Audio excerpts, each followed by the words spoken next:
ಜೈವಾಸ್ವಿ. ಎಲ್ಲರಿಗೂ ನಮಸ್ಕಾರ. ದೀಪಾವಳಿ ಹಬ್ಬದ ಎರಡನೇ ದಿನದ ಪಂಚ ಮಹೋತ್ಸವ ಅಂತ ಹೇಳ್ತಾರೆ. ಇವತ್ತಿನ ಎರಡನೇ ದಿನದ ನರಕ ಚತುರ್ದಶಿ ಹಬ್ಬದ ದೀಪಾವಳಿ ಹಬ್ಬದ ಶುಭಾಶಯಗಳು. ದೀಪಂ ಜ್ಯೋತಿ ಪರಬ್ರಹ್ಮ ದೀಪಂ ಸರ್ವತಮೋಪಹಂ ದೀಪೇನ ಸಾಹಿತೆ ಸರ್ವಂ ಜ್ಯೋತಿರ್ ದೀಪಾವಳಿ ದೀಪಂ ನಮೋಸ್ತುತೆ. ಶ್ರೀ ಶಾರ್ವರಿ ನಾಮ ಸಂವತ್ಸರ ದಕ್ಷಿಣಾಯನ ಶರದೃತು ಆಶ್ವೀಜ ಮಾಸ ಕೃಷ್ಣ ಪಕ್ಷ ಚತುರ್ದಶ್ಯಾಂ ತಿಥೌ ಮಂದವಾಸರಯುಕ್ತಾಯ ಶುಭ ಸ್ವಾತಿ ನಕ್ಷತ್ರೆ ಆಯುಷ್ಮಾನ್ ಯೋಗೇ ಭದ್ರಕರಣೆ. ಆಂಗ್ಲ ದಿನಾಂಕ 14/11/2020. ಈ ದಿನ ಈ ಒಂದು ಪಂಚ ಮಹೋತ್ಸವ ಎಂದು ಕರೆಯಲ್ಪಡುವ ದೀಪಾವಳಿಯ ದ್ವಿತೀಯ ದಿನದ ಏನು ವಿಶೇಷ ಅಂತ ತಿಳ್ಕೊಳ್ಳೋಣ.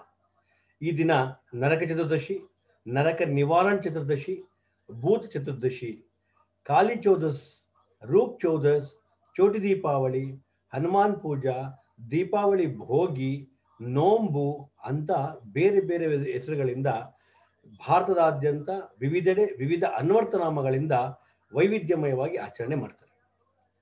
ನಮ್ಮ ಜೀವನದ ನರಕ ಅಂತಂದ್ರೆ ಕೆಟ್ಟದ್ದನ್ನ, ಕಠಿಣ ಕಷ್ಟಗಳನ್ನ ನಿವಾರಣೆಯನ್ನು ಮಾಡಿ ಜೀವನದಲ್ಲಿ ಬೆಳಕನ್ನು ಕೊಡ್ತಕ್ಕಂತಹ ನೀಡುವಂತಹ ದಿನ ಈ ದಿನ. ಹಲವೆಡೆ ಈ ದಿನ ನಮ್ಮ ಜೀವನದ ಕಷ್ಟಗಳನ್ನು ನಿವಾರಿಸೋದಕ್ಕೋಸ್ಕರವಾಗಿ ಹನುಮಂತನನ್ನು ಕೂಡ ಪೂಜೆ ಮಾಡ್ತಾರೆ. ಎಷ್ಟು ವೈಭವದಿಂದ ಪೂಜೆ ಮಾಡ್ತಾರೆ ಅಂತಂದ್ರೆ, ಹನುಮಂತನನ್ನ ಅಲಂಕರಿಸಿ ಅತ್ಯಂತ ಅದ್ಭುತವಾಗಿ ಆ ಒಂದು ಸ್ವಾಮಿಯನ್ನು ಪೂಜೆ ಮಾಡಿ, ನಮ್ಮ ಜಾತಕದಲ್ಲಿ ರಾಹು ದೋಷವಾಗಲಿ ಏನಾದರೂ ಇದ್ದರೆ ಪರಿಹಾರ ಮಾಡುತ್ತಂದೆ ಅಂತ ಹೇಳಿ ಹನುಮಂತನ ಪೂಜೆಯನ್ನು ಮಾಡುವ ಸಂಪ್ರದಾಯವಿರೋದ್ರಿಂದ ಇದನ್ನು ಹನುಮಾನ್ ಪೂಜಾ ದಿನ ಅಂತಾನೂ ಕೂಡ ಕರೀತಾರೆ. ಮತ್ತೆ ಕಾಳಿ ಚೌದಸ್ ಅಂತ ಹೇಳಿ ಕರೀತಾರೆ. ಕಾಳಿ ಚೌದಸ್ ಅಂದ್ರೆ ಏನಪ್ಪಾ ಅಂತಂದ್ರೆ ಕಾಳಿ ಮಾತೆಯ ದಿನ, ಕಾಳಿಯ ಮಾತೆಯ ಚತುರ್ದಶಿಯ ದಿನ ಕಾಳಿ ಚೌದಸ್ ಅಂತ ಹೇಳಿ ಕರೀತಾರೆ. ಅಂದ್ರೆ ಇದು ರಾಜಸ್ಥಾನ ಮತ್ತು ಗುಜರಾತ್ನಲ್ಲಿ, ವೆಸ್ಟ್ ಬೆಂಗಾಲ್ನಲ್ಲಿ ಅಂದ್ರೆ ಪಶ್ಚಿಮ ಬಂಗಾಳದಲ್ಲಿ ಹೆಚ್ಚಾಗಿ ಆಚರಣೆ ಮಾಡ್ತಾರೆ. ಇಲ್ಲಿ ಕಾಳಿ ಅಂತಂದ್ರೆ ಎರಡು ರೀತಿ, ಕಾಳಿ ದೇವಿನೂ ಆಗ್ತಾರೆ, ಮತ್ತೆ ಕಾಲ ಅಥವಾ ಕಾಳಿ ಅಂದ್ರೆ ಕತ್ತಲು ಅಜ್ಞಾನವನ್ನು ಕಳೆಯುವಂತಹ ದಿನ, ಕೆಟ್ಟದನ್ನ ನಿರ್ಮೂಲನೆ ಮಾಡ್ತಕ್ಕಂತಹ ದಿನ ಅಂತೇಳಿ 14ನೇ ದಿನ. ಚೌದಸ್ ಅಂದ್ರೆ 14ನೇ ದಿನ ಅಂತ ಹೇಳಿ. ಕಾಳಿ ಅಂತಂದ್ರೆ ದೃಷ್ಟಿ ಅಂತ ಅರ್ಥ ಬರುತ್ತೆ. ಅಂದ್ರೆ ಒಂದು ಕೆಟ್ಟ ದೃಷ್ಟಿ ಅಂತ ಹೇಳ್ತಾರಲ್ವ, ಆ ರೀತಿಯಾಗಿ ಕಣ್ಣು ದೃಷ್ಟಿ ಹೋಗ್ಲಾಡ್ಸಕ್ಕಂತಹ ದೇವತೆಯಾದ ಕುಲದೇವಿ ಅಂತ ಹೇಳಿ ಪೂಜೆ ಮಾಡ್ತಾರೆ. ಕಾಳಿ ದೇವಿ ಅಂತ ಕೂಡ ಪೂಜೆ ಮಾಡ್ತಾರೆ. ಹಲವೆಡೆ ಕಾಡಿಗೆಯನ್ನೇ, ಕಣ್ಣಿಗೆ ಹಚ್ಚುವ ಕಾಡಿಗೆಯನ್ನೇ ಪ್ರಸಾದ ರೂಪದಲ್ಲಿ ನೀಡ್ತಾರೆ. ಆ ಒಂದು ಪದ್ಧತಿ ಕೂಡ ಇಟ್ಕೊಂಡಿದ್ದಾರೆ. ಆ ಕಾಡಿಗೆಯನ್ನು ಹಚ್ಚೋದ್ರಿಂದ ದೃಷ್ಟಿದೋಷ, ಮಾಟ, ಮಂತ್ರ ಏನಾದರೂ ಆ ದೋಷಗಳೆಲ್ಲ ನಿವಾರಣೆ ಆಗುತ್ತೆ ಅಂತ ಹೇಳಿ ಒಂದು ನಂಬಿಕೆ ಇದೆ. ನರಕ ಅಂತಂದ್ರೆ ಕೆಟ್ಟದ ನಿರ್ಮೂಲನೆ ಮಾಡ್ತಕ್ಕಂತಹ ಆ ಒಂದು ಸಂಕೇತವಾಗಿ ಅಲ್ಲಿ ಕಪ್ಪು ಬೆರಿ ಹಣ್ಣು ಇರ್ತದಲ್ಲ, ಆ ರಾಜಸ್ಥಾನ ಗುಜರಾತ್ನಲ್ಲಿ ಅದನ್ನ ಕಾಲಿಂದ ತುಳಿದು ಆ ಒಂದು ಕೆಟ್ಟದ್ದು ನಿರ್ಮೂಲನವಾಗಲಿ ಅಂತ ಹೇಳಿ ಆಚರಣೆ ಮಾಡುವಂತಹ ಒಂದು ವಿಧಿವಿಧಾನವಿದೆ. ನಂತರ ಹೊಸ ದಿವಸಗಳನ್ನು ಧರಿಸಿಕೊಂಡು ಉಡುಗೊರೆಯನ್ನು ವಿನಿಮಯ ಮಾಡಿಕೊಂಡು ಸಕುಟುಂಬ ಸವಿತರೊಂದಿಗೆ ಪೋಹ ಅಂತಂದ್ರೆ ಅವಲಕ್ಕಿಯಿಂದ ಮಾಡಿರ್ತಕ್ಕಂತಹ ವಿವಿಧ ಭಕ್ಷ್ಯಗಳನ್ನ ಸವಿತಾರೆ. ಶ್ರೀಕೃಷ್ಣನು ನರಕನನ್ನು ಕೊಂದು ಜಗತ್ತಿನ ಕಷ್ಟಗಳನ್ನು ನಿವಾರಿಸಿದ್ರಿಂದ ಅದರ ಸಂಕೇತವಾಗಿ ಕತ್ತಲನ್ನು ಕೊಲ್ಲುವಂತಹ, ನಿವಾರಿಸುವಂತಹ ದೀಪಗಳ ಸಾಲನ್ನ ಬೆಳಗುತ್ತಾರೆ. ಸೊ ಇಲ್ಲೇನಪ್ಪಾ ಅಂತಂದ್ರೆ ಹಲವೆಡೆ ನರಕಾಸನ ಕೊಂದದ್ದು ಕಾಳಿ ಮಾತೆ ಅಂತಾನೆ ನಂಬ್ತಾರೆ. ಮತ್ತು ಹಲವೆಡೆ ಇದೇ ದೀಪಾವಳಿಯನ್ನ ಈ ದಿನ ಮಹಾಕಾಳಿ ರಕ್ತಬೀಜಾಸನನ್ನು ಕೊಂದಿದ್ದು ಅಂತ ಹೇಳಿ ಆ ಒಂದು ಸಂಪ್ರದಾಯವನ್ನು ಕೂಡ ನಂಬುವಂತಹ ಒಂದು ಕಡೆಯೆಲ್ಲ ಆ ಕಾಳಿಯ ಪೂಜೆಯನ್ನು ಮಾಡ್ತಕ್ಕಂತಹ ಸಂಪ್ರದಾಯ ಬೆಳ್ಕೊಂಡ್ ಬಂದಿದೆ. ಅಲ್ಲಿ ಕಾಳಿ ಮಾತೆಯನ್ನು ಪೂಜೆ ಮಾಡಿ ಬಿಳಿ ಎಳ್ಳು, ಲಾಡು ಮತ್ತು ಹಸುವಿನ ತುಪ್ಪ ಮತ್ತು ಸಕ್ಕರೆಯೊಂದಿಗೆ ಅಕ್ಕಿಯನ್ನು ಅರ್ಪಿಸಿ ಅದನ್ನೇ ಪ್ರಸಾದ ರೂಪದಲ್ಲಿ ಸ್ವೀಕರಿಸುವಂತಹ ಪದ್ಧತಿ ಇದೆ. ಸಂಜೆ ದೀಪ ಬೆಳಗಿ ದುರ್ಗಾ ಸಪ್ತಶತಿಯನ್ನು ಪಾರಾಯಣ ಮಾಡ್ತಾರೆ. ಈ ದಿನ ಕಾಳಿ ಚೌದಶಿ ಮುಹೂರ್ತ ಏನಪ್ಪಾ ಅಂತಂದ್ರೆ ರಾತ್ರಿ 11:39 12:32 ತನಕ ಆ ಒಂದು ಮುಹೂರ್ತ ಇದೆ. ಆ ಸಮಯದಲ್ಲಿ ಕಾಳಿ ದೇವಿಯನ್ನು ಪೂಜೆ ಮಾಡ್ತಕ್ಕಂಥದ್ದು ಆ ಒಂದು ಸಂಪ್ರದಾಯ ನಡ್ಕೊಂಡ್ ಬರುತ್ತೆ. ಈ ದಿನ ಬಹಳಷ್ಟು ಜನ ಮಂತ್ರಗಾರರು ತಮ್ಮ ಸಿದ್ಧಿಗಳನ್ನು ವಶಪಡಿಸಿಕೊಳ್ಳೋದಕ್ಕೋಸ್ಕರ ಪೂಜೆ ಮಾಡ್ತಕ್ಕಂಥ ಪದ್ಧತಿ ಹಲವೆಡೆ ಇದೆ. ನಿಮಗೆ ಸ್ಕ್ರೀನಲ್ಲಿ ಕಾಣ್ತಾ ಇದೆ, ಆ ಒಂದು ಮುಹೂರ್ತವನ್ನು ನೀವು ಬರ್ಕೊಳ್ಬಹುದು. ಈ ದಿನ ಶನಿವಾರ ರಾತ್ರಿ 11:39 12:30 ಯಾರು ಕಾಳಿ ಚೌದಸ್ ಅಂತ ಹೇಳಿ ಆ ತಾಯಿಯನ್ನು ಪೂಜೆ ಮಾಡ್ತಾರೆ ಅವರು ಈ ಮುಹೂರ್ತದಲ್ಲಿ ಪೂಜೆಯನ್ನು ಮಾಡಬಹುದು. ಬೇರೆಯವರು ಸಹ ತಮ್ಮ ತಮ್ಮ ಇಷ್ಟ ದೇವತೆಗಳನ್ನ ಈ ಒಂದು ಮುಹೂರ್ತದಲ್ಲಿ ಪೂಜೆ ಮಾಡೋದ್ರಿಂದ ಇಷ್ಟಾರ್ಥ ಸಿದ್ಧಿಸುತ್ತೆ ಅಂತ ಹೇಳಿ ಆ ಒಂದು ಪ್ರತೀತಿ ಇದೆ. ಮತ್ತೆ ಇನ್ನು ಕೆಲವು ಕಡೆ ಭೂತ ಚತುರ್ದಶಿ ಅಂತ ಕರೀತಾರೆ. ಈ ಭೂತ ಚತುರ್ದಶಿ ಅಂತ ಏನಪ್ಪಾ ಅಂತಂದ್ರೆ ಪಶ್ಚಿಮ ಬಂಗಾಳದಲ್ಲಿ ಹಲವೆಡೆ ಈ ಕಾಳಿ ಚೌದಸನ್ನ ಕಾಳಿ ಪೂಜೆ ಮಾಡತಕ್ಕಂಥ ದಿನ, ಕೆಲವು ಸಲ ಹಿಂದಿನ ದಿನ ಸತ್ತವರ ಆತ್ಮಗಳು ಭೂಮಿಯಲ್ಲಿ ತಮ್ಮವ್ರನ್ನ ಭೇಟಿ ಮಾಡಲಿಕ್ಕೆ ಬರ್ತಾರೆ ಅಂತ ಹೇಳಿ ಒಂದು ನಂಬಿಕೆ ಇದೆ. ಇಂದಿನ 14 ತಲೆಮಾರುಗಳು ಅಂದ್ರೆ 4 ಫಾದರ್ಸ್ 14 ತಲೆಮಾರುಗಳು ಭೂಮಿಗೆ ಬರ್ತಾರೆ ಅಂತ ನಂಬಿ ಮನೆಯ ಸುತ್ತಲೂ ಕೂಡ 14 ದೀಪಗಳನ್ನ ಬೆಳಗುತ್ತಾರೆ. ಎಲ್ಲಾ ಮೂಲೆಗಳಲ್ಲೂ ಕೂಡ ಆತ್ಮಗಳಿಂದ ನಕಾರಾತ್ಮಕ ಶಕ್ತಿ ಅಥವಾ ಕೆಟ್ಟದ್ದು ಬರದೆ ಅದು ಅಲ್ಲೇ ಉರಿದು ಹೋಗ್ಲಿ ಅನ್ನೋ ಉದ್ದೇಶಕ್ಕೋಸ್ಕರವಾಗಿ 14 ದೀಪಗಳನ್ನು ಬೆಳಗಿ ಸಕಾರಾತ್ಮಕ ಶಕ್ತಿ ಇರ್ತಕ್ಕಂತಹದ್ದು ಒಳ್ಳೆಯದು ಇರ್ತಕ್ಕಂತಹದನ್ನ ಇರ್ಲಿ ಅಂತ ಹೇಳಿ ಆ ಒಂದು ನಂಬಿಕೆಯನ್ನ ಇಟ್ಟುಕೊಂಡು ಮಾಡ್ತಾರೆ. ಇನ್ನು ನರಕ ಚತುರ್ದಶಿ, ನರಕ ಎಂದ ದೀಪಾವಳಿಯನ್ನ ಭೋಗಿ ಅಂತ ಹೇಳಿ ಕರೀತಾರೆ. ಆಂಧ್ರದಲ್ಲಿ ಕೆಲವು ಕಡೆ, ತೆಲಂಗಾಣದಲ್ಲಿ ಕೆಲವು ಕಡೆ ದೀಪಾವಳಿ ಭೋಗಿ ಅಂತಾನೆ ಕರೀತಾರೆ. ತಮಿಳುನಾಡಿನಲ್ಲಿ ನೋಂಬು ಅಂತೇಳಿ ಆಚರಣೆ ಮಾಡ್ತಾರೆ. ನೋಂಬು ಅಂದ್ರೆ ತಮಿಳಿನಲ್ಲಿ ಉಪವಾಸ ಅಂತ ಹೇಳಿ ಅರ್ಥ, ಕೆಲವು ಕಡೆ ವ್ರತ ಅಂತ ಹೇಳಿ ಅರ್ಥ. ಸೊ ಆ ನೋಂಬು ಅಂತ ಹೇಳಿ ಆಚರಣೆ ಮಾಡ್ತಾರೆ. ಇನ್ನು ನರಕ ಚತುರ್ದಶಿಯನ್ನು ತೆಗೆದುಕೊಂಡಾಗ ನರಕಾಸುರನ ಚರಿತ್ರೆ ಎಲ್ಲಿಂದ ಪ್ರಾರಂಭ ಆಗುತ್ತಪ್ಪ ಅಂತಂದ್ರೆ ಬಹಳ ಹಿಂದಿನಿಂದ. ಅಂದ್ರೆ ಹೇಗಪ್ಪ ಅಂತಂದ್ರೆ ಕಲ್ಪ, ಶ್ವೇತವರಾಹ ಕಲ್ಪ ಏನು ಪ್ರಾರಂಭ ಆಗುತ್ತೆ ಅಲ್ಲಿಂದ ಇರತಕ್ಕಂಥದ್ದು ನರಕಾಸುರನ ಚರಿತ್ರೆ. ಈ ಒಂದು ನರಕಾಸುರನ ಚರಿತ್ರೆ, ಆ ನರಕಾಸುರನ ಒಂದು ವಿಷಯವನ್ನ ರಾಮಾಯಣದ ಕಿಷ್ಕಿಂಧ ಕಾಂಡದಲ್ಲಿ ಈ ಸೀತೆಯನ್ನು ಹುಡುಕ್ಲಿಕ್ಕೆ ಸುಗ್ರೀವ ಹೇಳ್ತಾನಂತೆ. ಹೋಗುವಾಗ ಉತ್ತರ ದಿಕ್ಕಿಗೆ ಹೋಗುವಂತಹ ಕೆಲವು ಕಪಿಗಳು ಉತ್ತರ ದಿಕ್ಕಿಗೆ, ಕೆಲವು ಕಪಿಗಳು ದಕ್ಷಿಣ ದಿಕ್ಕಿಗೆ, ಕೆಲವರು ಈಶಾನ್ಯಕ್ಕೆ, ಕೆಲವರು ದಕ್ಷಿಣಕ್ಕೆ, ಉತ್ತರಕ್ಕೆಲ್ಲ ಆ ಸೀತೆಯನ್ನು ಹುಡುಕ್ಲಿಕ್ಕೆ ಹೋಗ್ತಾರಲ್ಲ. ಈ ಉತ್ತರಕ್ಕೆ ಹೋಗ್ತಕ್ಕಂತಹ ಕಪಿವೀರರಿಗೆ ಸುಗ್ರೀವ ಹೇಳ್ತಾನೆ, ಎಚ್ಚರಿಸ್ತಾನೆ, ನರಕಾಸುರನ ರಾಜ್ಯದಲ್ಲಿ ಪ್ರಾಗ್ಜ್ಯೋತಿಷ್ಪುರ ಏನಿದೆ ಅಲ್ಲಿ ಪ್ರವೇಶ ಮಾಡಬೇಡಿ ಅಂತ ಹೇಳಿ. ಅದು ಕಿಷ್ಕಿಂಧ ಕಾಂಡದಲ್ಲಿ ನಮೂದಾಗಿದೆ. ಸೊ ಅಲ್ಲಿ ಮೊದಲನೇದಾಗಿ ನರಕಾಸುರನ ಒಂದು ವಿಷಯ ಬರುತ್ತೆ. ಅದಾದ್ಮೇಲೆ ಭಾಗವತದ ದಶಮಸ್ಕಂದದಲ್ಲಿ ಮತ್ತು ಮಹಾಭಾರತದ ಉದ್ಯೋಗ ಪರ್ವದಲ್ಲಿ ಕೂಡ ಈ ಒಂದು ನರಕಾಸುರನ ವಿಷಯ ಬರುತ್ತೆ. ವಿದುರ ಶ್ರೀಕೃಷ್ಣನ ಮಹಿಮೆಯನ್ನು ವಿವರಿಸುತ್ತಾ ಅನೇಕ ಯುಗ ವರ್ಷಾಯುಹು ಅಂತೇಳಿ ಆ ಒಂದು ನರಕಾಸುರನ ವಿಷಯವನ್ನು ತಿಳಿಸ್ತಾರೆ. ಅಂದ್ರೆ ಕೃಷ್ಣನ ಮಹಿಮೆ ಅಂತ ಅನೇಕ ಯುಗ ವರ್ಷ ಅಂದ್ರೆ ಯುಗಗಳೇ, ಅವನಿಗೆ ವರ್ಷ ಅಂದ್ರೆ ಯುಗಗಳೇ ಆತನ ಆಯುಷ್ ಇರ್ತಕ್ಕಂಥದ್ದು, ಯುಗಗಳೇ ಕಳೆದು ಹೋಗಿದೆ, ಅಷ್ಟು ಆಯುಷ್ ಇರ್ತಕ್ಕಂತಹ ಆ ಅದ್ಭುತವಾಗಿರ್ತಕ್ಕಂತಹ ಆ ನರಕಾಸುರನನ್ನ ಹೇಗೆ ಶ್ರೀ ಕೃಷ್ಣನ ಕೊಂದ ಅಂತ ಹೇಳಿ ಹೇಳ್ತಾರೆ. ಸೊ ವಿದುರ ಹೇಳ್ತಾನೆ, ಅದನ್ನ ಉದ್ಯೋಗ ಪರ್ವದಲ್ಲಿ ನಮೂದಾಗಿದೆ. ಸೊ ಶ್ವೇತವರಾಹ ಕಲ್ಪದ ವೈವಸ್ವತ ಮನ್ವಂತರ ಆದಿಭಾಗದಲ್ಲಿ ಮಹಾವಿಷ್ಣುವಿನ ತೃತೀಯ ಅವತಾರ ವರಾಹ ಅವತಾರ ಆಗುತ್ತೆ.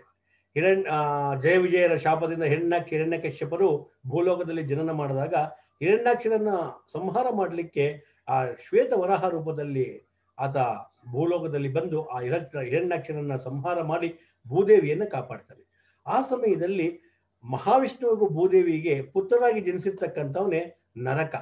ಆಗ ಇನ್ನೂ ಹಸುರ ಆಗಿರಲ್ಲ, ನರಕ ಅಂತ ಅಷ್ಟೇ ಹೆಸರಿರುತ್ತೆ. ಸೊ ಆ ನರಕ ಹೇಗೆ ಈ ನರಕಾಸುರ ಆಗಿ ಅನ್ನೋದನ್ನ ನಾವು ತಿಳ್ಕೊಳ್ಳೋಣ. ಭಾಗವತ, ರಾಮಾಯಣ ಮತ್ತು ಶ್ವೇತವರಾಹ, ಭಾಗವತದಲ್ಲಿ, ಮಹಾಭಾರತದಲ್ಲಿ, ಆದ ನಂತರ ಬ್ರಹ್ಮ ಪುರಾಣದಲ್ಲಿ, ವಿಷ್ಣು ಪುರಾಣದಲ್ಲೂ ಕೂಡ ಈ ಒಂದು ನರಕಾಸುರನ ಒಂದು ವಿಷಯವನ್ನು ವ್ಯಕ್ತಪಡಿಸಿದ್ದಾರೆ.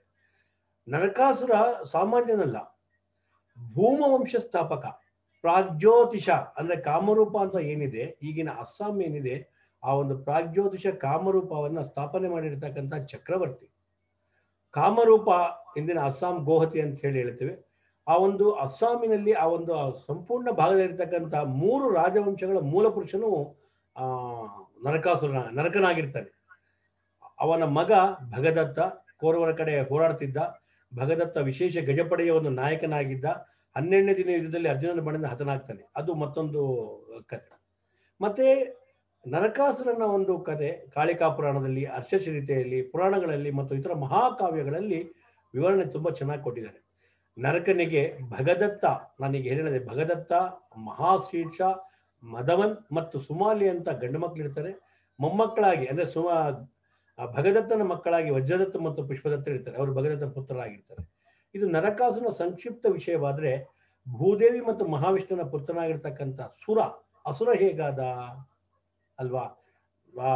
ಮಹಾವಿಷ್ಣು ಮತ್ತು ಭೂದೇವಿಗೆ ಹುಟ್ಟಿರ್ತಕ್ಕಂಥವನು ಪುತ್ರನಾಗಿ ಜನಿಸಿರ್ತಕ್ಕಂಥವನು ಸುರನಾಗ್ತಾನೆ. ಅಸುರ ಹೇಗಾದ ಅನ್ನೋದು ಬಹಳ ಕುತೂಹಲಕರವಾಗಿದೆ. ಭೂದೇವಿ ತನ್ನ ಮಗನಿಗೆ ಯಾವುದೇ ರೀತಿಯಾದಂತಹ ತೊಂದರೆ ಬರಬಾರ್ದು, ಸುಖವಾಗಿರ್ಬೇಕು ಅಂತೇಳಿ ನರಕಾಸುರನು ಯಾರ ಕೈಯಿಂದಲೂ ಮರಣ ಹೊಂದಬಾರ್ದು ಅಂಥೇಳಿ ಮಹಾವಿಷ್ಣುವನ್ನ ಬೇಡ್ಕೊಂಡಾಗ, ಸರಿ ಅವನು ಚೆನ್ನಾಗಿರ್ತಾನೆ, ಆತ ಏನಾದ್ರೂ ದುಷ್ಟ ಕೆಲಸಗಳನ್ನು ಮಾಡಿದಾಗ ನಿನ್ನ ಕೈನಲ್ಲೇ ಹತನಾಗುವಂತಹ ಒಂದು ಸಂದರ್ಭ ಬಂದೊದಗುತ್ತೆ. ಅಂಥೇಳಿ ಹೇಳ್ತಾನೆ. ಸೊ ಈ ನರಕಾಸುರ ಹೇಗಾದ ಅಂತ ಪ್ರಶ್ನೆಗೆ ಹಿರಿಯರೆಲ್ಲ ಹೇಳ್ತಾರಲ್ಲ, ಸಹವಾಸ ದೋಷ ಅಂತೇಳಿ. ಆ ರೀತಿ ಸಹವಾಸ ದೋಷದಿಂದ ನರಕಾಸುರನಾಗ್ತಾನೆ. ಯಾರ ಸಹವಾಸ ಮಾಡ್ತಾನೆ? ಆ ಹಿರಣ್ಯಾಕ್ಷನ ಸಹೋದರ ಹಿರಣ್ಯಕಶ್ಯಪ, ಅವನ ಮಗ ಪ್ರಹ್ಲಾದ, ಅವನ ಮಗ ಮಹಾಬಲಿಯ ಮಗ ಬಾಣಾಸುರ. ಆ ಬಾಣಾಸುರನ ಸಹವಾಸದಿಂದ ಈತ ಕೆಡ್ತಾನೆ. ಸೊ ಸಹಸ್ರ ಕೈಗಳನ್ನು ಹೊಂದಿರತಕ್ಕಂಥವನು ಬಾಣಾಸುರ. ಆತ ಸಾಮಾನ್ಯನೇನಲ್ಲ. ಆ ಬಾಣಾಸುರನ ಕತೆ ಮತ್ತೊಮ್ಮೆ ನಾನು ನಿಮಗೆ ಹೇಳ್ತೇನೆ. ಈ ಒಂದು ಸಹವಾಸ ದೋಷದಿಂದ ಅಸುರ ಗುಣಗಳನ್ನು ಮೈಗೂಡಿಸಿಕೊಂಡು ಮಹತ್ವಾಕಾಂಕ್ಷೆಯ ಧೂರ್ತ ರಾಜನಾಗಿ ಎಲ್ಲರ ಮೇಲೂ, ಕೇವಲ ಆ ಮಾನವರ ಮೇಲೆಲ್ಲ, ಎಲ್ಲರ ಮೇಲೂ, ಅಸುರರು ಮತ್ತೆ ಎಲ್ಲ ಜೀವಿಗಳ ಮೇಲೆ ದಬ್ಬಾಳಿಕೆ ದಾನದಲ್ಲಿ ನಡೆಸಿ ಅವರನ್ನ ಹಿಂಸಿಸಿ ಒಂದು ರೀತಿ ಆನಂದ ಪಡ್ತಕ್ಕಂತಹ ಸ್ವಭಾವ ರೂಢಿಸ್ಕೊಂಡ್ಬಿಡ್ತಾರೆ. ಸೊ ಅದರಲ್ಲೂ ಎಲ್ಲಾ ಕಡೆಗಳಿಂದ ಕನ್ಯೆಯರನ್ನ ಅಪಹರಿಸಿಕೊಂಡು ಬಂಧಿಸಲಿಕ್ಕೆ ಆರಂಭ ಮಾಡ್ತಾನೆ. ಒಟ್ಟಾರೆ 16,100 ಜನ ಕನ್ಯೆಯರಕ್ಕೂ ಹೆಚ್ಚಾಗಿ ಆ ಕನ್ಯೆಯರನ್ನ ಬಂಧಿಸಿಡ್ತಾನೆ. ಸೊ ಎಲ್ಲಾ ಕಡೆ ನರಕನ ಒಂದು ವಿಷಯ ಗೊತ್ತಾಗಿ ಆತನ ದೌರ್ಜನ್ಯ, ದಬ್ಬಾಳಿಕೆ ಬಹಳ ಅತಿಯಾಗಿಯೇ ಹೋಗ್ತಾ ಹೋಗುತ್ತೆ. ಕಾಮರೂಪದಲ್ಲಿ ಅಸ್ಸಾಂನಲ್ಲಿ ಒಂದು ಒಳ್ಳೆ ಕಥೆ ಒಂದಿದೆ, ಅಂದ್ರೆ ಜನಪದ ಕಥೆ ಅಂತ ಹೇಳ್ಬೋದು. ಅಲ್ಲಿ ಪೌರಾಣಿಕ ಒಂದು ಕಥೆ ಇದೆ. ಅಲ್ಲಿ ಅಸ್ಸಾಂನಲ್ಲಿ ಕಾಮಾಖ್ಯ ಬಂದು ಶಕ್ತಿಪೀಠ. ಅದು 18 ಶಕ್ತಿಪೀಠಗಳಲ್ಲಿ ಕಾಮಾಖ್ಯ ದೇವಿ. ಒಮ್ಮೆ ಕಾಮಾಖ್ಯ ದೇವಿಯನ್ನೇ ಮೋಹಿಸ್ತಾನೆ ನರಕಾಸುರ. ಮೋಹಿಸಿದಾಗ ದೇವಿ ನಗ್ತಾಳೆ. ನಕ್ಬಿಟ್ಟು ಈ ಮೂರ್ಖನಿಗೆ ಯಾವ ಒಂದು ರೀತಿಯಲ್ಲಿ ತಮಾಷೆಯಾಗಿ ಅದನ್ನ ಹೋಗ್ಲಾಡಿಸ್ಕೊಳ್ಳೋಣ ಅಂತೇಳಿ ಒಂದು ಕೆಲಸ ಮಾಡು, ಇಲ್ಲಿ ಇಡ್ತಕ್ಕಂತಹ ನೀಲಾಚಲಕ್ಕೆ ಬುಡದಿಂದ ಮೇಲಿನವರೆಗೆ ಒಂದೇ ರಾತ್ರಿಯಲ್ಲಿ ಮೆಟ್ಟಿಲುಗಳ ನಿರ್ಮಾಣ ಮಾಡಬೇಕು, ಆಗ ನಿನ್ನ ಮದುವೆ ಆಗ್ಲಿಕ್ಕೆ ಸಾಧ್ಯ ಅಂತ ಹೇಳಿ ಅಂತ ತಮಾಷೆಗೆ ಹೇಳಿದ್ದಾರೆ. ಸೊ ಇದನ್ನು ಒಪ್ಪಿ ಅದನ್ನೇ ಒಂದು ವಿಷಯ ತುಂಬಾ ಸೀರಿಯಸ್ ಆಗಿ ತಗೊಂಡು ಆ ಅರ್ಧ ರಾತ್ರಿ ಒಳಗಡೆ ಒಂದು ಮುಕ್ಕಾಲು ಬೆಟ್ಟದ ತನಕ ಹೊರಟೋಗ್ತಾನೆ ಮೆಟ್ಟಿಲುಗಳನ್ನ ಮಾಡಿಕೊಂಡು. ಆಗ ದೇವಿಗೆ ಒಂದು ಚಿಂತನೆ ಉಂಟಾಗುತ್ತೆ, ಇವನು ಮೆಟ್ಟಿಲುಗಳು ಮಾಡಿಬಿಡ್ತಾನೋ ಏನೋ ಅಂತ ಹೇಳಿ. ಆಗ ಏನ್ ಮಾಡ್ತಾಳೆ ದೇವಿಯನ್ನು ಉಪಾಯವಾಗಿ ಒಂದು ಕೋಳಿಯನ್ನ ಕೋಳಿಯ ಕತ್ತನ್ನು ಹಿಡ್ಕೊಂಡು ಕೂಗೋ ತರ ಮಾಡ್ತಾಳೆ ಆಕೆ. ಸೊ ಆಗ ಕೋಳಿ ಕೂಗಿತು ಅಂತ ಹೇಳಿ ನರಕಾಸುರ ಅಲ್ಲಿಗೆ ಒಂದು ಮೆಟ್ಟಿಲನ್ನ ಕಾಯಕ್ಕೆ ಅಲ್ಲಿಗೆ ಬಿಡ್ತಾನೆ. ಸೊ ಆಗ ಆ ಒಂದು ವಿವಾಹ ಆಗೋದಿಲ್ಲ. ಈ ಕತೆ ಅಸ್ಸಾಂನಲ್ಲಿ ತುಂಬಾ ಜನಜನಿತವಾಗಿದೆ. ಸೊ ಈಗ ವಿಷಯಕ್ಕೆ ಬಂದಾಗ ನರಕಾಸುರ ಇದೆಲ್ಲ ಅಷ್ಟೇ ಅಲ್ಲದ ಕೇವಲ ಕನ್ಯೆಯರನ್ನು ಅಪಹರಿಸೋದು ಮಾತ್ರ ಅಲ್ಲದೆ ವರುಣದೇವನ ವರ್ಷಾಯುಧವನ್ನು, ಆದ ಮಳೆಯನ್ನು ಕೊಡ್ಲಿಕ್ಕೆ, ಅಂದ್ರೆ ಭೂಮಿಯಲ್ಲಿ ಪೃಥ್ವಿಯಲ್ಲಿ ಮಳೆಯನ್ನು ಸುರಿಸಲಿಕ್ಕೆ ಯಾವ ರೀತಿಯಾದ ಆಯುಧವನ್ನು ಉಪಯೋಗಿಸ್ತಾನೆ, ಅವನ ಶಕ್ತಿ ಏನಿದೆ ಅದನ್ನು ಅಪಹರಿಸಿಬಿಡ್ತಾನೆ. ಅದ್ರ ಜೊತೆಗೆ ಇಂದ್ರನ ತಾಯಿ ಆಗಿರ್ತಕ್ಕಂತಹ ದೇವತೆಗಳ ತಾಯಿ ಅದಿತಿ, ಆಕೆಯ ಕಿವಿಯ ಓಲೆಗಳನ್ನು ಕೂಡ ಅಪಹರಿಸ್ಕೊಂಡು ಹೋಗ್ತಾನೆ. ಅಷ್ಟೇ ಅಲ್ಲ, ಇಂದ್ರ ಏನಂತ ಕೇಳಿದಾಗ ನಿನ್ನ ಐರಾವತನು ಕೂಡ ಅಪಹರಿಸ್ಕೊಂಡು ಹೋಗ್ತೀನಿ ಅಂತೇಳಿ ಇಂದ್ರನನ್ನ ಬೆದರಿಸ್ತಾನೆ. ಆಗ ಇಂದ್ರ ಏನ್ ಮಾಡ್ತಾನೆ ಅಂದ್ರೆ ಐರಾವತವನ್ನು ಏರ್ಕೊಂಡು ದ್ವಾರಕೆಯಲ್ಲಿದ್ದ ಕೃಷ್ಣನನ್ನ ಮೊರೆ ಹೋಗ್ತಾನೆ. ಅದೇ ರೀತಿಯಾಗಿ ಅದಿತಿ ಸತ್ಯಭಾಮೆಯ ಬಳಿ ಬಂದು ದೂರು ನೀಡ್ತಾಳೆ, ಅಮ್ಮ ಈ ರೀತಿಯಾಗಿ ನರಕಾಸುರ ಜಗತ್ತಿನಲ್ಲಿರ್ತಕ್ಕಂಥ ಎಲ್ಲ ಕನ್ಯರನ್ನು ತೆಗೆದುಕೊಂಡು ಬಂದಿದ್ದಾನೆ, ನನ್ನ ಓಲೆಗಳನ್ನು ಕೂಡ ಕಿತ್ಕೊಂಡು ಹೋಗಿದ್ದಾನೆ. ಸೊ ಆ ರೀತಿಯಾಗಿ ಆತನನ್ನ ನೀನು ಸಂಹಾರ ಮಾಡಬೇಕು, ಆತನಿಗೆ ಶಿಕ್ಷೆಯನ್ನು ಕೊಡಬೇಕು, ಒಬ್ಬ ಮಹಿಳೆಯಾಗಿ ನೀನು ಸ್ವಾಭಿಮಾನಿ ಅಂತ ಹೇಳಿದಾಗ ಸತ್ಯಭಾಮೆ ಆಕೆ ಒಳ್ಳೆಯ ಸ್ವಾಭಿಮಾನಿ, ಭೂದೇವಿಯ ಅಂಶದಲ್ಲಿ ಹುಟ್ಟಿರ್ತಕ್ಕಂತಹ ಸತ್ಯಭಾಮೆ, ಮಹಾವಿಷ್ಣುವಿನ ಅಂಶ ಶ್ರೀಕೃಷ್ಣನಾದ್ರೆ ಭೂದೇವಿಯ ಅಂಶ ಸತ್ಯಭಾಮೆ. ಆಕೆ ಅದನ್ನ ಕೇಳಿ ಸರಿ ನಾನು ಕೂಡ ಆತನ ಸಂಹಾರ ಮಾಡ್ತೀನಿ ಅಂತ ಹೇಳಿ ಹೇಳ್ತಾಳೆ. ಆಗ ಇಂದ್ರನ ಪ್ರಾರ್ಥನೆಯ ಮೇರೆಗೆ ಶ್ರೀಕೃಷ್ಣನ ಗರುಡನನ್ನು ಸ್ಮರಣೆ ಮಾಡ್ತಾನೆ. ಗರುಡ ವಾಯುವೇಗದಲ್ಲಿ ಬರ್ತಾನೆ.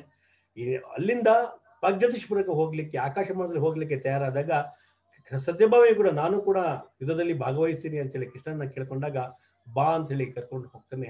ಗರುಡಾರೂಢನಾಗಿ ಪ್ರಾಗ್ಜ್ಯೋತಿಷಪುರಕ್ಕೆ ಆಕಾಶ ಮಾರ್ಗದಲ್ಲಿ ಬಹಳ ವಾಯುವೇಗದಲ್ಲಿ ಹೋಗ್ತಾ ಇರ್ಬೇಕಾದ್ರೆ ಪ್ರಾಗ್ಜ್ಯೋತಿಷ್ಪುರದ ಹೊರಗಡೆ ನರಕಾಸುರನ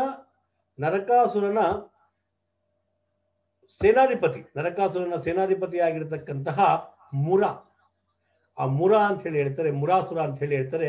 ಆ ಮುರಾಸುರ ಎದುರುಗಡೆ ಬರ್ತಾನೆ. ಮುರಾಸುರ ಎದುರುಗಡೆ ಬಂದಾಗ ಆತ ಕೇವಲ ಒಬ್ಬನೇ ಅಲ್ಲ, ಆತನಿಗೆ 7,000 ಅಸುರ ಮಕ್ಕಳಿರ್ತಾರೆ. ಆತ ಮತ್ತು 7,000 ಮಕ್ಕಳು ಕೂಡ ಬಂದಾಗ ಅವನನ್ನ ಶ್ರೀಕೃಷ್ಣನು ಸುದರ್ಶನ ಚಕ್ರದಿಂದ ಸಂಹಾರ ಮಾಡ್ತಾನೆ. ಆ ಸಂಹಾರ ಮಾಡಿ ಮುರಾರಿ ಅಂತ ಹೇಳಿ ಕರೀತಾರೆ. ಹಾಗಾಗಿ ಶ್ರೀಕೃಷ್ಣನಿಗೆ ಮುರಾರಿ ಎನ್ನುವ ಹೆಸರು ಕೂಡ ಬರುತ್ತೆ. ಅದಾದ ನಂತರ ಪ್ರಾಗ್ಜ್ಯೋತಿಷ್ಪುರದ ಒಳಗಡೆ ಪ್ರವೇಶ ಮಾಡಿ ಸಹಸ್ರಾರು ರಾಕ್ಷಸರನ್ನ ಶ್ರೀಕೃಷ್ಣ ಸಂಹಾರ ಮಾಡ್ತಾನೆ. ನಂತರ ನರಕಾಸುರ ತಾನೇ ನೇರವಾಗಿ ಶ್ರೀಕೃಷ್ಣನ ಎದುರಿಗೆ ಬಂದಾಗ ಆ ಯುದ್ಧ ಘನಘೋರವಾಗಿ ನಡೆಯುತ್ತೆ. ಆ ಘನಘೋರವಾಗಿ ನಡೀತಾ ಇರ್ಬೇಕೆ ಅಸ್ತ್ರ ಪ್ರತ್ಯಸ್ತ್ರ ಅಂತ ಹೇಳಿ ಯಾವ ಭೀಕರ ಸಂಗ್ರಾಮ ನಡ್ಕೊಂಡು ಹೋಗುತ್ತೆ. ಆಗ ಒಂದು ಸಮಯದಲ್ಲಿ ಶ್ರೀಕೃಷ್ಣನಿಗೆ ಗಾಯವಾಗುತ್ತೆ. ಗಾಯವಾದಾಗ ಸತ್ಯಭಾಮೆಗೆ ಬಹಳ ಕೋಪ ಬರುತ್ತೆ. ಕೋಪ ಬಂದು ಧರ್ಮ ರಕ್ಷಣೆಗಾಗಿ ಆ ಒಂದು ನರಕಾಸುರನನ್ನು ಸಂಹಾರ ಮಾಡಲಿಕ್ಕೆ ಆಯುಧವನ್ನು ತಾನೇ ಕೈಗೆ ತೆಗೆದುಕೊಂಡು ಆ ಬಾಣಗಳಿಂದ ಆ ಒಂದು ನರಕಾಸುರನ ಸಂಹಾರ ಮಾಡ್ತಾಳೆ ತಾಯಿ ಸತ್ಯಭಾಮೆ. ಸೊ ಹೀಗೆ ಸತ್ಯಭಾಮೆ ಅಂದ್ರೆ ಅಮ್ಮನ ಕೈನಲ್ಲಿ ಮಗ ಸಾಯ್ತಾನೆ. ಅಂದ್ರೆ ಒಂದು ಇಲ್ಲಿ ನಾವು ನೀತಿ ಏನಪ್ಪಾ ಅಂತಂದ್ರೆ, ಮೊದಲನೇದಾಗಿ ಸಹವಾಸ ದೋಷವನ್ನು ಮಾಡಬಾರ್ದು. ಒಳ್ಳೆ ಕೆಟ್ಟ ದುರ್ಜನ ಸಂಘವನ್ನು ಮಾಡಬೇಡಿ. ಸಜ್ಜನ ಸಹವಾಸ ಹೆಜ್ಜೆಯನ್ನು ಸವಿದಂತೆ, ದುರ್ಜನ ಸಹವಾಸ ಹೆಜ್ಜೆಯನ್ನು ಕಡಿದಂತೆ. ಸೊ ಹಾಗಾಗಿ ಸಜ್ಜನರ ಸಹವಾಸವನ್ನು ಮಾಡಿದಾಗ ನಮಗೆ ಸಜ್ಜನಿಕೆ ಉಂಟಾಗುತ್ತೆ, ಸತ್ಸಂಗ ಉಂಟಾಗುತ್ತೆ. ದುರ್ಜನರ ಸಂಘ ಮಾಡಬಾರ್ದು. ಮತ್ತೆ ಯಾರೇ ಆಗಿರಲಿ ಅದ್ದು ಮೀರಿದಾಗ ತಾಯಿಯಿಂದಲೇ ಶಿಕ್ಷೆಗೆ ಒಳಪಡ್ತಾರೆ ಅನ್ನೋದನ್ನ ಧರ್ಮ ಸಂಸ್ಥಾಪನೆಗೋಸ್ಕರವಾಗಿ ಆ ಒಂದು ವಿಷಯವನ್ನು ಇಲ್ಲಿ ನಮಗೆ ಅರ್ಥ ಆಗುತ್ತೆ. ಮತ್ತೆ ಹಾಗೇನೆ ಬಿಡುಗಡೆ ಆಗಿರ್ತಕ್ಕಂಥ 16,100 ಜನ ಕನ್ಯರೇನಿದ್ದಾರೆ, ಅವರು ಯಾರೇ ಆಗಲಿ ಯಾವುದೇ ಒಂದು ರಾಜ್ಯದಲ್ಲಾಗಿ ಏನಾದ್ರು ಬಂಧನಲ್ಲಿದ್ದಾಗ ಬಿಡಿಸಿದಾಗ ಹೇಗೆ ಇವರು ಯಜಮಾನನಾಗ್ತಾರೋ ಹಾಗೆ ಎಲ್ಲ 16,100 ಜನ ಕನ್ಯೆಯರು ತಮ್ಮನ್ನ ಬಂಧನದಿಂದ ಕಷ್ಟಗಳಿಂದ ಬಿಡುಗಡೆಗೊಳಿಸಿರ್ತಕ್ಕಂತಹ ಶ್ರೀಕೃಷ್ಣನೇ ತಮ್ಮ ಒಡೆಯನನ್ನಾಗಿ ಸ್ವೀಕರಿಸ್ತಾರೆ. ಇದನ್ನೇ ಬಹಳ ಕಡೆ 16,100 ಮಂದಿ ಪತ್ನಿಯರು ಅಂತ ಬಿಂಬಿಸ್ತಾರೆ. ಸೊ ಆ ರೀತಿಯಾಗಿ ಅವರು ಮಾನಸಿಕವಾಗಿ ಸ್ವೀಕರಿಸಿ ತಮ್ಮ ತಮ್ಮ ರಾಜ್ಯಗಳಿಗೆ ಹಿಂದಿರುತ್ತಾರೆ. ಸೊ ಜಗತ್ತಿನ ಕಷ್ಟಗಳನ್ನು ನಿವಾರಣೆಯಾದ ಈ ದಿನ ನರಕ ಚತುರ್ದಶಿ ಅಂತ ಪ್ರಸಿದ್ಧವಾಗಿ ವಿಶ್ವದ ಎಲ್ಲೆಡೆ ಅಸುರಿ ಗುಣಗಳು ನಾಶವಾಗಿ ಉತ್ತಮ ಗುಣಗಳು ಬರಲಿ, ಅಜ್ಞಾನ ನಾಶವಾಗಿ ಸುಜ್ಞಾನ ಉಂಟಾಗಲಿ, ನಕಾರಾತ್ಮಕ ಶಕ್ತಿಗಳು ನಾಶವಾಗಿ ಸಕಾರಾತ್ಮಕ ಶಕ್ತಿಗಳು ಬೆಳಗಲಿ ಅಂಥೇಳಿ ಜ್ಞಾನ ದೀಪಗಳನ್ನು ಬೆಳಗಿಸಿ ದೀಪಾವಳಿಯನ್ನ ಆಚರಣೆ ಮಾಡ್ತಾ ಇದ್ದಾರೆ. ಯಾವ ರೀತಿ ಆಚರಣೆ ಮಾಡಬೇಕಪ್ಪ ಅಂತ ಬಂದಾಗ, ಸೂರ್ಯೋದಯಕ್ಕೆ ಮೊದಲು ಅಭ್ಯಂಜನ ಸ್ನಾನ ಮಾಡಬೇಕು. ಅಭ್ಯಂಜನ ಅಂತಂದ್ರೆ ಸುಮ್ಮನೆ ಹೀಗೆ ಎಣ್ಣೆ ಹಾಕೊಂಡು ಸ್ನಾನ ಮಾಡ್ಕೊಂಡು ಹೊರಟೋಗೋದಲ್ಲ. ಅಭ್ಯಂಜನ ಅಂತಂದ್ರೆ ಅಡಿಯಿಂದ ಮುಡಿಯವರೆಗೆ ಎಳ್ಳು ತಿಲ್ಲಾಯಿಲ್ ಎಳ್ಳೆಣ್ಣೆಯಿಂದ ಅಥವಾ ಸುಗಂಧ ತೈಲದಿಂದ ಸಂಪೂರ್ಣ ದೇಹವನ್ನು ಮಜ್ಜನ ಮಾಡಿಕೊಂಡು 30 ರಿಂದ 45 ನಿಮಿಷ ಕಾಲ ನೆನೆದು, ನಂತರ ನಾವು ಹಿಂದಿನ ದಿನ ನೀರು ತುಂಬ ಹಬ್ಬ ಅಂತ ಹೇಳಿದ್ನಲ್ಲ ನಿನ್ನೆ, ಆ ನೀರನ್ನು ಶೇಖರಣೆ ಮಾಡಿರ್ತೀವಿ, ಗಂಗಾ ಪೂಜೆಯನ್ನು ಮಾಡಿರ್ತೀವಿ. ಆ ನೀರನ್ನ ಯಾವ ರೀತಿಯಪ್ಪ ಅಂದ್ರೆ ಆಯುರ್ವೇದ ಗಿಡಮೂಲಿಕೆಗಳನ್ನು ಹಾಕಿ ಕಾಯಿಸಿ, ಹೆಚ್ಚು ಬಿಸಿ ಆಗಬಾರ್ದು, ಕುದಿಬಾರ್ದು, ದೇಹಕ್ಕೆ ಹಿತವಾಗುವಂತ ರೀತಿಯಲ್ಲಿ ಬಿಸಿ ನೀರಿನಲ್ಲಿ ಸ್ನಾನ ಮಾಡಿದಾಗ ಗಂಗೆ ಚ ಯಮುನೆ ಚೈವ ಗೋದಾವರಿ ಸರಸ್ವತಿ ನರ್ಮದಾ ಸಿಂಧು ಕಾವೇರಿ ಜಲಸ್ಮಿನ್ ಸನ್ನಿಧಿಂಕುರು ಅಂತ ಆ ಒಂದು 7 ನದಿಗಳನ್ನ ಸ್ನಾನ ಮಾಡ್ತಕ್ಕಂತಹ ಸಮಯದಲ್ಲಿ ನೆನೆಸಿಕೊಂಡು ಅವರನ್ನ ಆ ಸ್ನಾನವನ್ನು ಮಾಡಿದಾಗ ಒಂದು ನೆನಪಿಡಿ, ರಾಸಾಯನಿಕ ಶಾಂಪು ಅಥವಾ ಸೋಪನ್ನು ಬಳಸದೆ ಉಪ್ತಾನ್ ಮಿಶ್ರಣ ಅಂತ ಹೇಳಿ ಕರಿತೀವಿ. ಅಂದ್ರೆ ಆಯುರ್ವೇದಿಕ ಮಿಶ್ರಣ ಅಂತ ಹೇಳಿ ಕರಿತೀವಿ. ಉಪ್ತಾನ್ ಮಿಶ್ರಣ ಅಂತ ಹೇಳಿ ಉತ್ತರ ಭಾರತದಲ್ಲಿ ಅದನ್ನ ತುಂಬಾ ಆ ರೀತಿಯಾಗಿ ಕರೀತಾರೆ. ಏನಪ್ಪಾ ಅಂತಂದ್ರೆ ಉಪ್ತಾನ್ ಮಿಶ್ರಣ ಅಂತಂದ್ರೆ ಕಡಲೆ ಹಿಟ್ಟು, ಚಂದನ ಅಂದ್ರೆ ಗಂಧದ ಪುಡಿ. ಸೊ ಕಡಲೆ ಹಿಟ್ಟು, ಚಂದನ, ಗುಲಾಬಿ ನೀರು, ರೋಸ್ ವಾಟರ್ ಅಂತ ಏನ್ ಹೇಳ್ತಾರೆ, ಗುಲಾಬಿ ನೀರು ಮತ್ತು ಹಾಲು, ಇದನ್ನ ಚೆನ್ನಾಗಿ ಮಿಶ್ರಣ ಮಾಡಿ ತಲೆ ಸ್ನಾನ ಮಾಡಬೇಕು.